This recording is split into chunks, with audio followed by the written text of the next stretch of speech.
In this episode, we're doing under-slab insulation for the shed. You might have seen this for the big house. This should be a piece of cake, so let's get into it.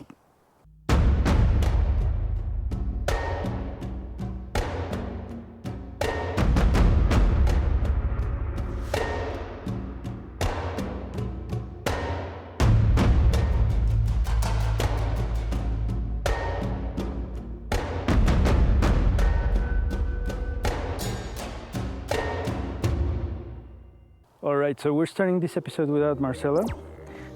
She's the official plumber, and she being in Mexico, I decided to leave the under-slab plumbing alone for the time being. So what I ended up doing is I went to Lowe's and purchased some 1.5 inch insulation. As you remember, maybe in the under-slab insulation of the main house, we ran out of 3 inch panels.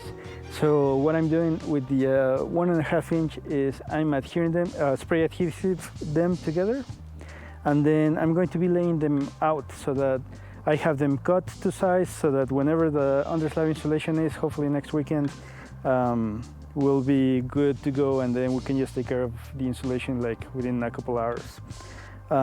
So one thing is, if you remember our construction truck, the Civic, we cannot fit 4x8 panels in the Civic. So what I end up doing is when I go to Lowe's, I cut them in half. So I ended up cutting them to 2x4 size, and then they do fit. And so that's what you see back there. So I'm just going to continue adhering them, and then you'll see me probably cutting them to size. This is probably going to be like a super quick episode because the shed is like tiny.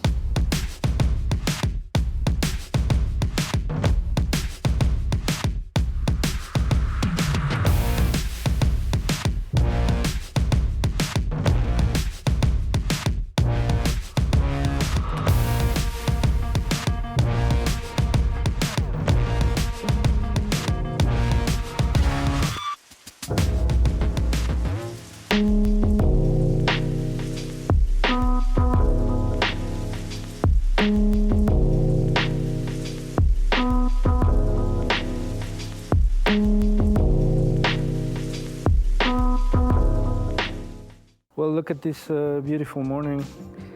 Yesterday was a little bit of a crazy day when it comes to like the rain. It was humongous. It caused like a little bit of a flash flooding. Nothing like dangerous, but it did cause a few issues for me.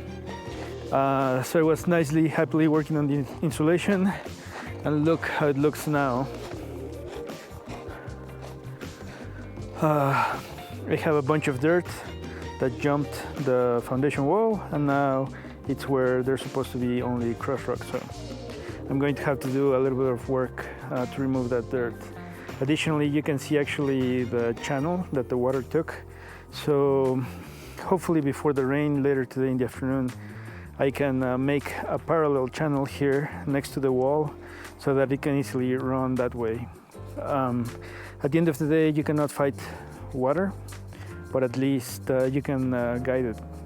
So yeah, more work.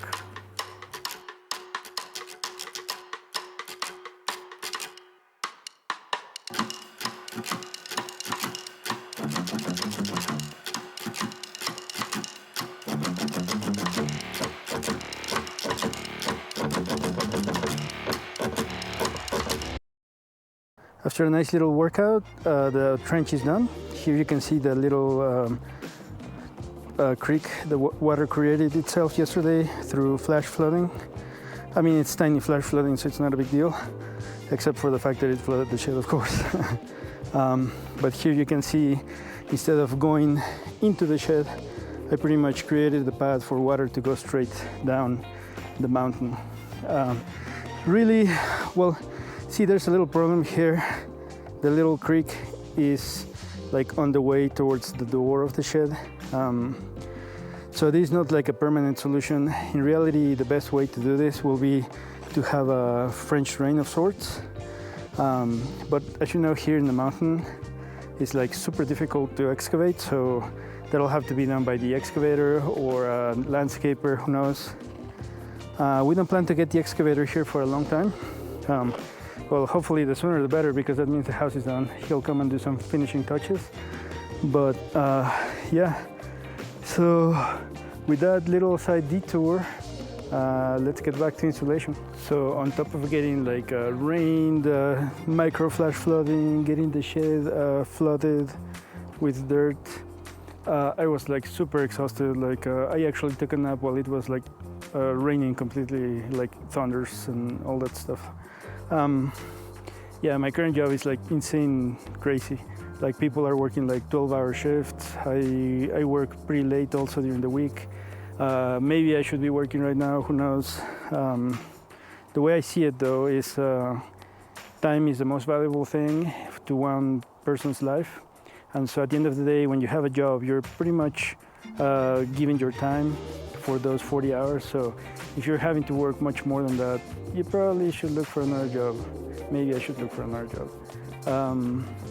We're supposed to launch the satellite in like a month or something. To be honest, I don't think it's gonna work, but hopefully it does work. But yeah, who knows. Anyway, because of all of that, I was tired, raining. I went home. The slab in the main house was a pool pretty much, so I decided to not camp. I had a nice sleep, and also I went to Lowe's. I think I got mostly all of the insulation. I think per my calculations, I should only need one more panel, and the fact that Marcelo's not here makes it easier for transporting stuff here. Really, our construction Civic truck is amazing.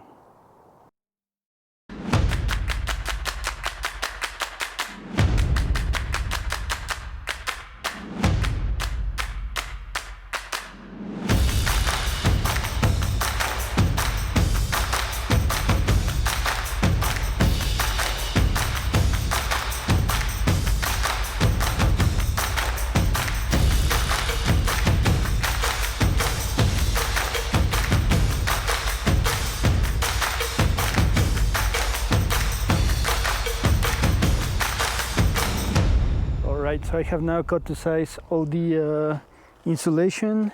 I have also labeled it so that we know precisely where it goes. And yeah, so that's about it. All I can do when it comes to insulation right now. Because we're like in a future past kind of thing, because Marcelo's not here. Now I move them a little bit to the side so that I can excavate the sleeves for electrical and water. But that was actually the previous episode, so you probably saw that then.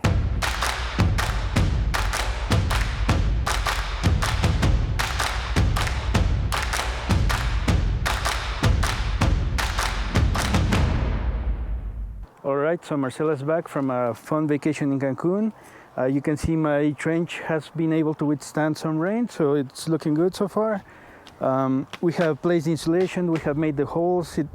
Cutting the holes was like super quick, so we didn't even record it. You can see over here I have already begun placing tape. You can see that it's actually Tyvek tape, so that's what we're going to go for. We found it reliable enough that we're confident with it, and yeah. And then we're also going to fill the big holes with foam insulation.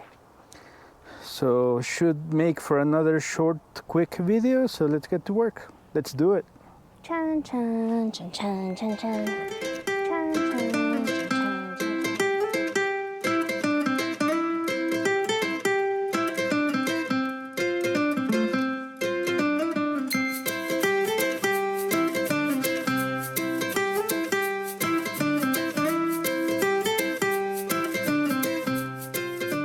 And that is it for the underslab insulation for the shed.